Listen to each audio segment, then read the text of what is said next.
Well, it was really a fierce battle between two competitors, and knowing that this is going to be something that will be so emotionally packed ball game. We're just glad and fortunate that and blessed that we were able to sustain, the onslaught of Harold Aragon. We really took over, really, being clutch for that team. But I guess we just didn't stop when they were making those big runs. And again, you talked about Jacob, but I would say the reason was Jacob was fresh was because Kian really gave us a good support.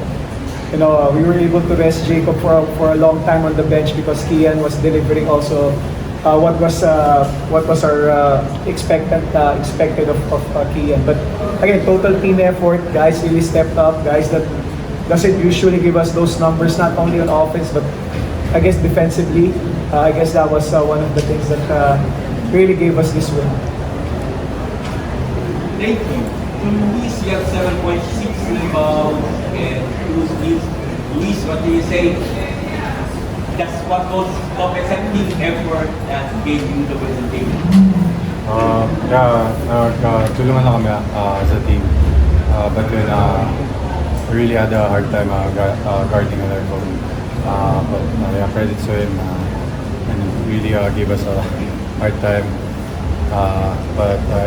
This was a team effort nga, sabi nga ni coach. So now our focus is on game 2 na, and yun how we prepare in order to win the next game. Thank you. Doing you have 15 points and 2 rebounds and 2 steals.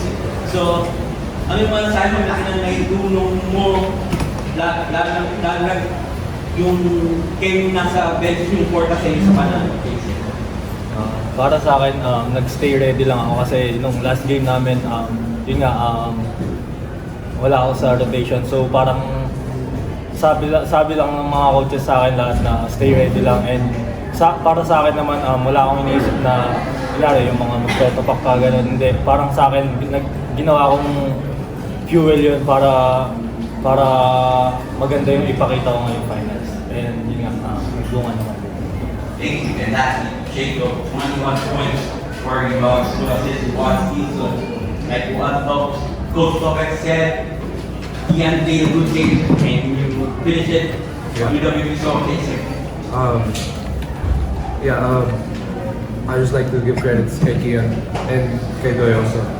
Doy, he stayed ready, like what he said, and I could tell just from practice alone, he doesn't know if he's gonna be in rotation, but if he does, he's ready. I can see him doing extra work, just shooting around after practice. And then si Kian naman, he did a good job, you could say, playing off the bench for me. I'm just so proud of him, and I think that God, I don't want to say that I'm just like, the injury kind of helped him be more composed to how he's playing now, and I could see that, and he's still trying to get his rhythm, but he did a great job today. And that's the Babs. He locked in defensively. He wanted to defend the best player. Got a couple blocks, but still Harold's going to score a lot, and we got to stay ready for game 2. Thank you. Okay, the floor is open for questions. Coach, so recently you've been telling your boys, not to think too much about the result of the game, the win or loss. To you guys, it's about, quote unquote, just have fun out there. Why did you lean towards that philosophy? Was it to take away the pressure of the result of the game, or was it just because you wanted to see your players, play like they were boys again? We, because of what happened to us at the start of the season, it kind of changed the trajectory of our the way we approach the games in the elimination. So one factor that brought us to that having fun again was when everything was really heading down south, and we just went back to our pillars. And first pillar of our culture is joy. So we just went back to that, and then it just rolled down to making sure that we were also really be inspire a lot of people because of what we go through. We just kind of channel yung drama namin sa buhay, sa totoong buhay. That things will not always fall your way. And when things get rough, you always have somebody beside you. You know, and that's your teammate. And that just get us closer. And I think one of the big bonus for us is, as a team, is we really got closer to God in this times headed by Mike and Earl. Wala na kaming makakapitan eh. So, sabi namin, kung saan man tayo makakapit, let's just make sure we go there together. Ang una nga namin sabi nun, kung pupunta kami ng hill, sama-sama namin sa hill. But God led us to where we are now because of Mike and Earl being that focal point, and got the rest really, you know, hold on to our faith. And we know that it's gonna be a challenge. The next game will be harder for us, but we just have to stick together and make sure to remember what worked for us, and that's us, we and ours. Thank you. Coach, you said from the preseason, this team is a more balanced type from last year. Obviously, wala na yung KQ, but it seems like Jacob is here. Jacob has won games for you. He has not lost games for you yet. But kumbaga, Coach, how does he compare in terms of being that go-to guy na, kumbaga, when push comes to shove, alam na ng lahat na si Jacob yung pupuntahan compared to last year? I don't think that's how we look at it. Obviously, having KQ before is really phenomenal. But yun na nga, when we build this team post KQ, we already are, you know, envisioning what we want to be moving forward, and that's to have a group of guys, you know, collectively playing together, you know, knowing their roles. Yes, Jacob made clutch threes again, but Jacob mentioned what Luis did. You know, those blocks really changed the trajectory of what we did. You know, those things that Doy does. You know, hindi nga siya nagamit that series against NU, but he was ready. And I think that's a big win for us as a team. Na you get more depth, you know, with these guys always being ready. I think Mike was an example of you know, being a servant leader. You know, he shared the other day about the MVP race, and yes, he didn't get it, but what he shared with us was, sinabi sa kanya, hindi bibigay sa'yo kasi hindi ka pa ready. So, yun yung naging fuel din namin. So, as you could see, Mike was not na Mike at the start of the season where he was always asking for the ball, you know, trying to, but now Mike became a factor for these guys. So, I think collectively, that's what's really not only giving us wins, but getting us through this very, very challenging times in this season. Luis, so ano yung tumulak sa'yo para sa fourth quarter, maging ganun yung performance mo? You had 7 points and then I think yung 3 blocks ba yun for the fourth quarter. So, ano yung prime motivator para ganun makakita mo? Motivate sa akin si Coach T. Binigay na kasi sa akin yung trust na to defend the best player, si Harold.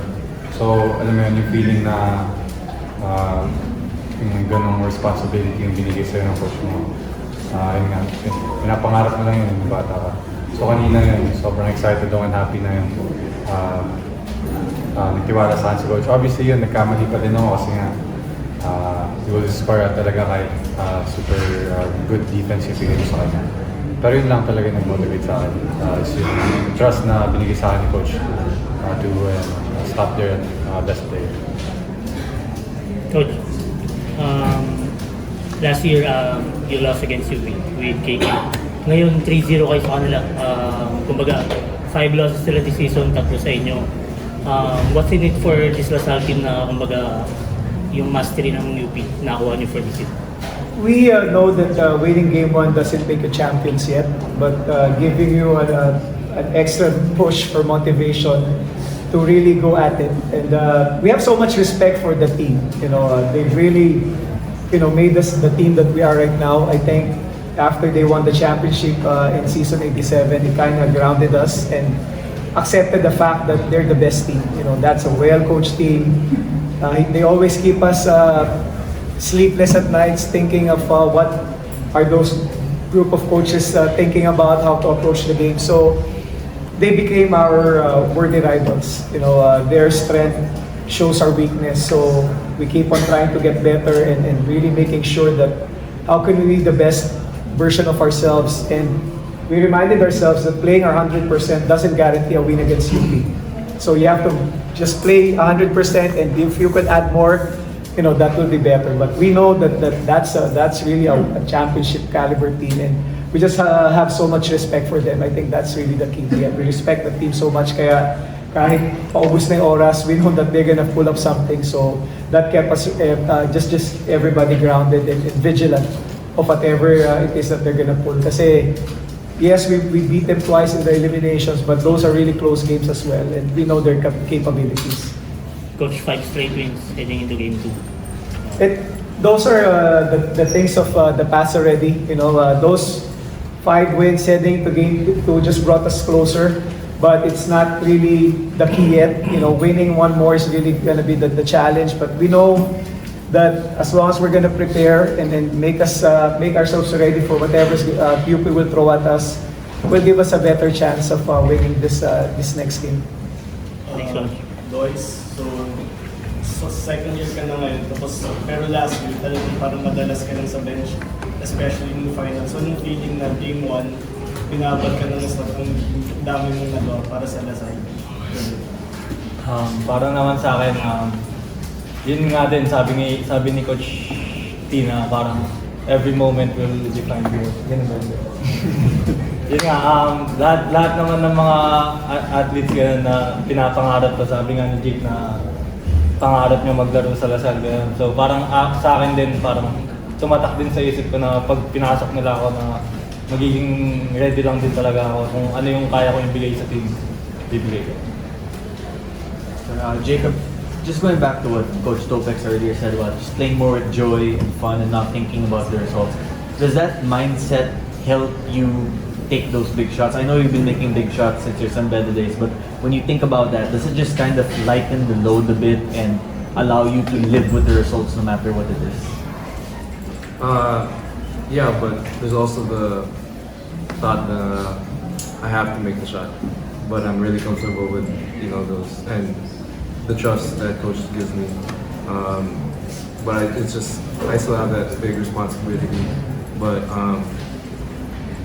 I work on those shots, you can say every day since before, and to me it's fun working out, practicing that, and I guess that's how you could describe how we play. We just play fun, and once we start thinking and we get too locked in, we overthink a lot, and that's when we become tight.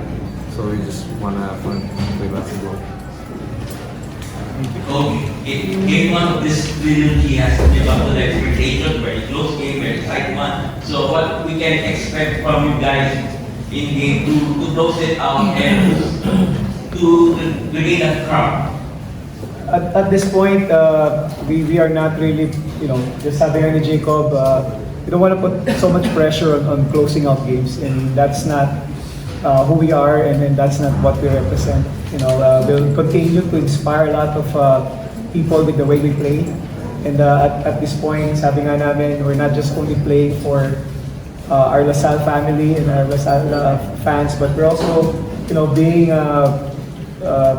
paving the way for future LaSalle athletes to always remember this game that we played in. I saw one picture of Jacob when he was young, and then I forgot the name of the dad.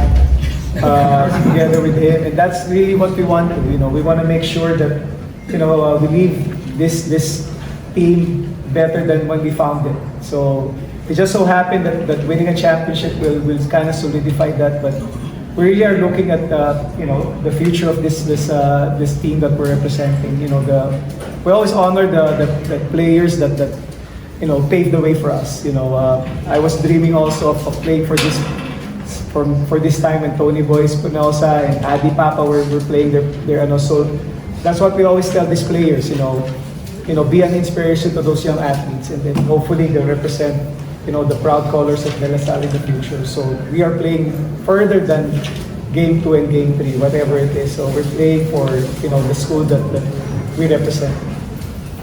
Congratulations, Coach.